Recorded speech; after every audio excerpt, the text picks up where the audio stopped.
Hello and welcome to the IR Digital Podcast. I'm Nick Yates, and today we will be discussing the opportunities for foreign direct investment, or FDI, in South Korea. According to Invest Korea, FDI reached almost $23 billion in 2017, a record high which is a result of the country's rapid and ongoing economic development. Japan and the USA were the major investors, accounting for 28% of the total FDI last year. With me, I have IR Global member Mark Benton, who is a partner at Seoul-based law firm AHNSE. Mark will outline South Korea's FDI proposition, taking us through the laws and regulations that apply and the potential barriers that investors should be aware of. He will also describe the most common investment structures used and give his thoughts on the evolving FDI landscape in the region. Welcome, Mark. Good to have you with us today. Thanks, Nick. So to kick off, Mark, it would be good to understand how South Korea compares internationally as a destination for inward investment and which sectors are most active. Yeah, that's a good question. I mean, I think it's difficult to make a direct comparison. I mean, my reference point is the UK, which is obviously where I'm from. And perhaps it's better to look through this through a historical lens. And you look at the UK, it's been a trading nation for over 500 years. Then it has all the support networks to go with that. So you've got accountants, lawyers, insurance, banking. You know, London is a centre for all those services. And you compare with South Korea, which was completely devastated after the Korean War, which ended in 1953. So it went from being the second poorest country on earth to now it's the 11th biggest economy, which is, you know, really quite remarkable. And Korea has followed a completely different path from the UK and many other nations. Its economy is dominated by family-owned chaebol. Chaebol is a Korean word for conglomerate. So when we talk about chaebol, we're thinking about Samsung, LG, Hyundai, etc., etc. So those huge companies, they dominate the Korean economy. I think another thing to bear in mind is that Korea only became a democracy in 1988, which, yeah, that's only 30 years ago if my maths are correct.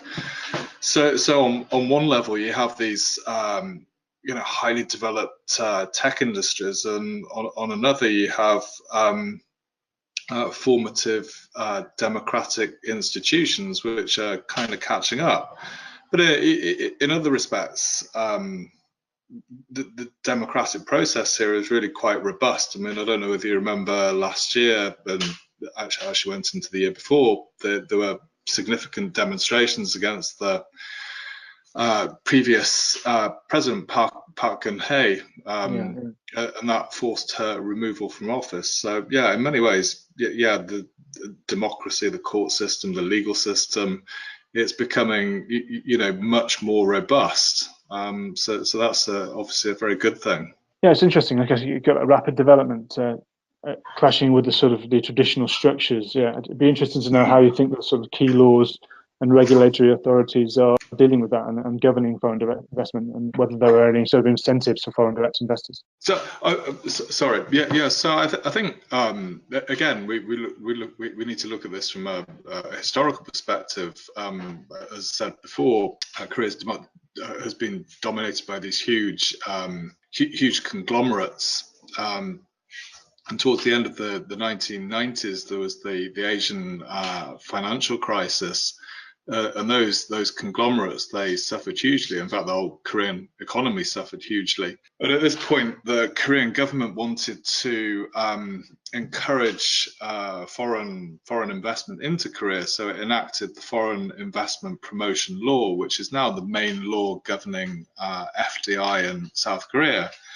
The main features of that law are that to get a qualifying investment, you need to invest 100 million Korean won, which is approximately 88,000 US dollars, and that will basically get you guaranteed remittances to the home country. It'll guarantee you a visa and various other perks. The other thing to bear in mind is that there's Korea still has foreign exchange control laws, and those are governed by the Foreign Exchange Control Act. So money coming into the country and money going out of the country has to be notified to the Korean authorities. So that's something to be aware of. Usually it's a relatively simple process, but yeah, there are foreign exchange control laws in place which aren't in place in other countries. As regards incentives, the government does provide various incentives. It really depends on the sector. If it wants to encourage inward investment in certain sectors, then it'll offer tax breaks, visas, stuff like that. And then there are all sorts of free economic zones across Korea. So yeah, the government is very proactive in encouraging foreign direct investment into Korea. Okay, I mean, I guess you talked about some of the pitfalls and potential barriers, such as the foreign exchange laws and the qualifying investments. Is there anything else that investors should be aware of when considering FDI that might negatively impact them at all?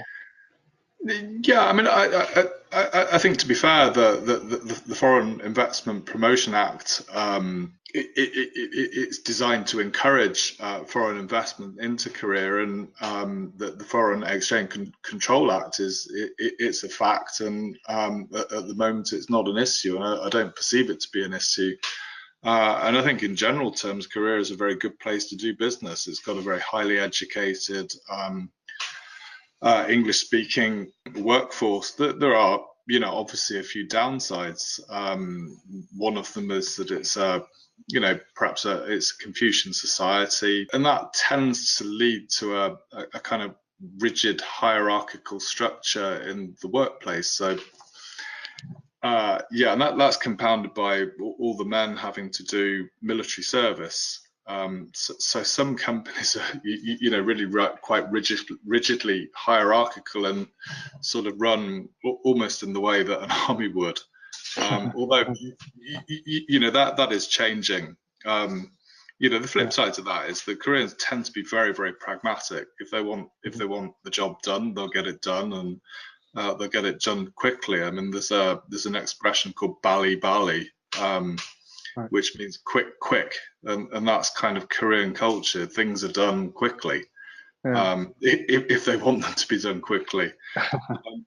I think other key things to be aware of, and I alluded to this before, is that the Korean economy is dominated by these huge chaebol, huge family-owned conglomerates, and there's a lot of horizontal and vertical integration, and you really don't want to be competing with the chaebol because you'll have problems. You're better off being a partner with the chaebol or having a product that they don't have. So that's something to bear in mind. And another thing, something else which is relevant to any investment in any country, whether it's international or domestic, is you need to do your due diligence. So yeah, you need to do your research on the market and get the job done properly. Yeah, of course. Yeah, due diligence is always critical for any FDI, I guess. Yeah, I mean, you're talking about sort of hierarchical structures and the chaebol and not competing with them. How does that lead into sort of the types of investment structures that are typically used by international investors? Does that influence the structures at all? Yeah, I think it. I think it does. I mean, I think it depends on the sector. I mean, I'll give you an example. One of our clients is an Italian fashion label, and if you're a fashion label, then you need a distribution network, and it's much harder to create a distribution network yourself than to find an appropriate partner who has one in place. The model that they used was a joint venture, so they have a small share in the joint venture company, and the local chaebol distributes their product very successfully. So I think it really depends on the client's business model and the sector and the various challenges in that sector. I mean, I know a famous large displacement US motorbike company. They use a distribution model, and knowing the market here, that's probably the best thing. Another example would be German car manufacturer. that they use a subsidiary model. So yeah, it really depends on the sector and the challenges involved in each one. Yeah. Okay. Yeah. That's pretty sage advice. Yeah, I guess I'd be interested to know your thoughts on how you see the FDI landscape evolving over the next 5 years in Korea, particularly given the sort of thawing relations with North Korea and obviously the geopolitical situation with China and the US. Yeah, that's a it's a really it's a really good question. I mean, I kind of look at this on two different levels. The first one, which you've alluded to, is the geostrategic one. And I think the bigger players between China and the US, and with the recent summit with Kim Jong-un and Donald Trump, there was a lot of optimism here, and that optimism seems to be slowly waning over time. But in that regard, yeah, we just don't know. I mean, I know that the South Korean president, he met Vladimir Putin a few weeks ago to, I mean, I think ostensibly to discuss the possibility of a gas pipeline running through North Korea, connecting South Korea. And if North Korea opened up, it would be a huge boon for the region. And there would actually be a land, you would actually be able to access Europe directly from South Korea, and that would just be amazing for the region. But yeah, I mean, I don't necessarily see that happening particularly quickly. So yeah, I mean, I think there's the geostrategic issues, but then on another level, there are things that South Korea can control. Yeah. Korea has an aging population, and that has its downsides, and the Korean government is very active in wanting to promote foreign direct investment here. It very much sees itself as an Asian hub for industries. It's certainly a world leader in certain tech, telephones, televisions, that sort of stuff, biotech. Yeah, so it sees itself as a market leader, and the outlook is good, and hopefully there will be a change in North Korea, and that would be a huge, it would just be huge for the region. So yeah, South Korea can cope well enough on its own, but if there was to be a thaw in relations and a bit more movement between the two Koreas, then that would be a big bonus as well, I guess.